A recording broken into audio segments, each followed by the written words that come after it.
2010 12 മുതൽ 16 വയസ്സ് പ്രായമുള്ള പെൺകുട്ടികൾക്കെതിരായ ലൈംഗിക അതിക്രമത്തിന് 5 പാകിസ്ഥാൻ കുടിയേറ്റ പുരുഷന്മാർ ശിക്ഷിക്കപ്പെട്ടതോടെയാണ് ഭീകരമായ ഈ ലൈംഗിക ചൂഷണത്തിന്റെ ചുരുളുകൾ അഴിയുന്ന സാഹചര്യമുണ്ടായത്.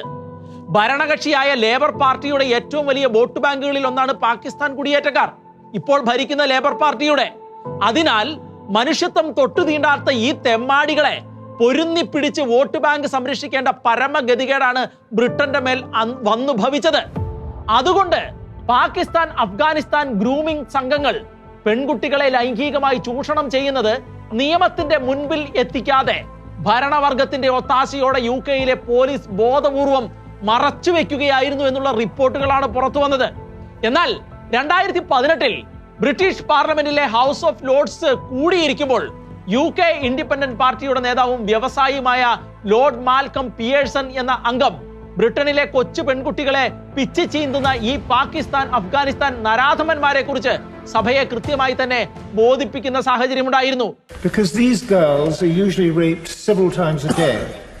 And so if we accept the views of our lead police officer for child protection, of Rotherham's MP and of the recent Jay and Quilliam reports, we seem to be looking at millions of rapes of white and Sikh girls by Muslim men, only 222 of whom have been convicted since 2005. So, my lords, will the government ask our Muslim leaders whether the perpetrators can claim that their behavior is sanctioned in the Quran and to issue a fatwa against it? അതൊരു ചരിത്ര നിമിഷമായിരുന്നു.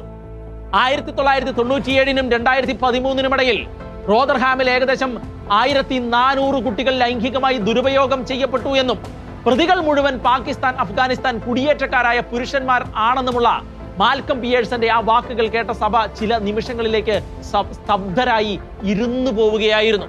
കാരണം തങ്ങളുടെ രാജ്യത്ത് മാന്യമായി വിദ്യാഭ്യാസം ചെയ്ത് നല്ല കുടുംബിനികളായി മൂല്യമുള്ള വ്യക്തികളായി സമൂഹത്തിൽ ജീവിക്കേണ്ട പെൺകുട്ടികൾ നന്നേ ചെറുപ്രായത്തിൽ തന്നെ കാമഭ്രാന്തന്മാരായ ഇതുപോലുള്ള പിശാചുക്കളുടെ ജഡാസക്തികൾക്ക് ഇരയായി ഇഞ്ചിഞ്ചായി നശിച്ചു എന്നത് സൂര്യൻ അസ്തമിക്കാത്ത രാജ്യമായ ബ്രിട്ടന്റെ തലയിൽ വന്നു വീണ കനത്ത ദുരന്തവും അപമാനവും തന്നെയായിരുന്നു.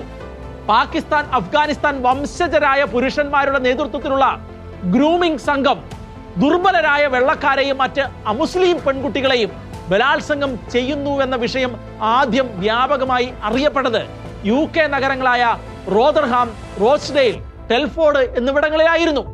ഈ കേസിൽ നിരവധി പാകിസ്ഥാൻ അഫ്ഗാനിസ്ഥാൻ തീവ്രവാദികൾ അറസ്റ്റിലാവുകയും കാലങ്ങൾ മുന്നോട്ട് പോവുകയും ചെയ്തപ്പോൾ എല്ലാം തേഞ്ഞുമാഞ്ഞു പോയി എന്ന് ഇവർ കരുതിയിരിക്കുകയും ചെയ്തപ്പോഴാണ് കഴിഞ്ഞ ദിവസം ഗ്രൂമിംഗ് സംഘങ്ങളുടെ അഴിമതിയെക്കുറിച്ച് എക്സ് സോഷ്യൽ മീഡിയ പ്ലാറ്റ്ഫോമിൽ ഇതേക്കുറിച്ച് ചൂടേറിയ സംവാദം നടന്നത്.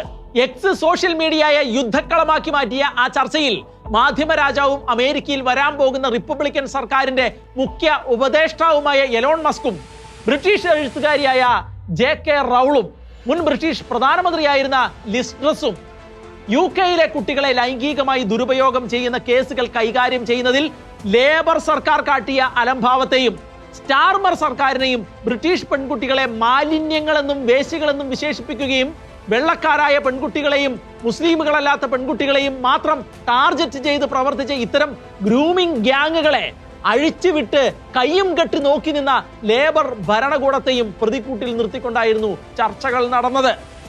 ഇത്തരത്തിൽ പാകിസ്ഥാൻ അഫ്ഗാനിസ്ഥാൻ ഗ്രൂമിംഗ് സംഘങ്ങളെ അഴിഞ്ഞാടാൻ അനുവദിച്ച ലേബർ പാർട്ടിക്കും ഇപ്പോഴത്തെ പ്രധാനമന്ത്രി കീർ സ്റ്റാർമർക്കും വസ്തുനിഷ്ഠമായ തെളിവുകളുടെ അടിസ്ഥാനത്തിൽ നിശിതമായ വിമർശനമാണ് മസ്ക് നൽകിയത്. ആ കാലഘട്ടത്തിൽ ബ്രിട്ടനിൽ അധികാരം കയ്യാളിയിരുന്നവരെല്ലാം ഗ്രൂമിംഗ് ലൈംഗിക ചൂഷണ കുറ്റത്തിന് അകത്ത് കിടക്കേണ്ടവർ ആണ് എന്നും അവർ ജയിലിൽ കഴിയേണ്ടി വരുമെന്നും ബലാത്സംഗം പോലുള്ള ഗുരുതരമായ കുറ്റകൃത്യങ്ങൾക്ക് പ്രതികൾക്കെതിരെ കേസെടുക്കാൻ പോലീസിന് ക്രൗൺ പ്രോസിക്യൂഷൻ സർവീസിന്റെ അനുമതി ആവശ്യമായിരുന്നുവെന്നും പെൺകുട്ടികളെ ചൂഷണം ചെയ്യാൻ ബലാത്സംഗ സംഘങ്ങൾക്ക് മൗനമായ അനുവാദം നൽകിക്കൊണ്ട് പ്രോസിക്യൂഷൻ അനുമതി നിഷേധിച്ച 2008-2013 കാലഘട്ടത്തിൽ ക്രൗൺ പ്രോസിക്യൂഷൻ സർവീസിന്റെ തലവൻ ഇപ്പോഴത്തെ ബ്രിട്ടീഷ് പ്രധാനമന്ത്രി കീർ സ്റ്റാർമർ ആയിരുന്നു എന്നും ഉള്ള എലോൺ മസ്കിന്റെ വെളിപ്പെടുത്തലുകൾ കേട്ട് ലോകം അക്ഷരാർത്ഥത്തിൽ ഞെട്ടിപ്പോവുകയായിരുന്നു. ജനാധിപത്യത്തിന്റെയും ലിബറലിസത്തിന്റെയും പേരിൽ ബ്രിട്ടനിലേക്ക് ചേക്കേറിയ പാകിസ്ഥാൻ അഫ്ഗാനിസ്ഥാൻ കുടിയേറ്റക്കാരിൽ റാഡിക്കലൈസ്ഡ് മനോഭാവമുള്ളവർ ഏർപ്പെട്ടിരിക്കുന്നത് ഈ തരം താണ പ്രവൃത്തികൾ കൂടാതെ ബ്രിട്ടന്റെ സംസ്കാരത്തെ തന്നെ ഹൈജാക്ക് ചെയ്യുന്ന തീവ്ര യജ്ഞത്തിൽ തന്നെയാണ് എന്നുള്ളതിന്റെ റിപ്പോർട്ടുകൾ ഒരുപാട് റിപ്പോർട്ടുകൾ കഴിഞ്ഞ കാലങ്ങളിൽ പുറത്തു വന്നതാണ്. കൗതുകം നിറഞ്ഞു നിൽക്കുന്ന കൗമാരപ്രായത്തിൽ കൊച്ചു പെൺകുട്ടികളുടെ ദൗർബല്യങ്ങളിൽ പിടിമുറുക്കുന്ന തരത്തിൽ പ്രണയത്തിന്റെ ചക്രവർത്തമാനങ്ങളുമായി സുന്ദരഭാവങ്ങളോടെ മുഖം മൂടി വെച്ച് ഇത്തരം ചെന്നായ്ക്കൾ വരുമ്പോൾ തിരിച്ചറിവില്ലാത്ത പെൺകുട്ടികൾ അതിൽ വശംവദരായി പോകുന്നത് സ്വാഭാവികമാണ്. ഈ തെമ്മാടിത്തരത്തിന്റെ ഇന്ത്യൻ പതിപ്പാണ് ലവ് ജിഹാദെങ്കിൽ പോളണ്ടിൽ ഇത് അറിയപ്പെടുന്നത് ലവർ ബോയ്സ് എന്നാണ്. ഇങ്ങനെ ഈ രീതിയിലുള്ള പ്രലോഭനങ്ങളും ചതിക്കുഴികളും അതുപോലെ തന്നെ ഈ രീതിയിലുള്ള തീവ്രവാദവും ലോകമാസകലം പടർന്നു കിടക്കുന്ന ഒരു പ്രതിഭാസമാണ്. അനേകം പെൺമക്കളുടെ ജീവിതം കോഞ്ഞാട്ടയാക്കിയ ഈ മാരക തിന്മയെ വസ്തുനിഷ്ഠമായ തെളിവുകളുടെ അടിസ്ഥാനത്തിൽ വെളിപ്പെടുത്തിയ കേരള സ്റ്റോറി എന്ന സിനിമയ്ക്കെതിരെ കക്ഷിഭേദമന്യേ ഇവിടെ ഉണ്ടായത് കടുത്ത പ്രതിഷേധങ്ങളായിരുന്നു. എല്ലാ രാഷ്ട്രീയ പാർട്ടികളും അതിന് പിന്തുണ കൊടുത്തു. ആരും ഈ പെൺകുട്ടികളുടെയോ ആ കുടുംബങ്ങളുടെയോ ആവലാതിയും വേദനയും കാണാൻ ഉണ്ടായിരുന്നില്ല. ദൈവഭയത്തിനും വേദപുസ്തകത്തിന്റെ ഉപദേശത്തിനും തലമുറകളെ വളർത്തുക, അവരുടെ മുന്നിൽ മാതൃകയുള്ള ജീവിതം നയിച്ചു കാണിക്കുക, അവർക്കായി നിരന്തരമായി പ്രാർത്ഥിക്കുക, ഇത് മാത്രമാണ് ഈ കാലഘട്ടത്തിൽ, ഇതുപോലുള്ള തീവ്രവാദികൾ വാഴുന്ന ഈ കാലഘട്ടത്തിൽ നമുക്ക് ചെയ്യാൻ കഴിയുന്നത് എന്ന് ഓർത്തിരിക്കുക.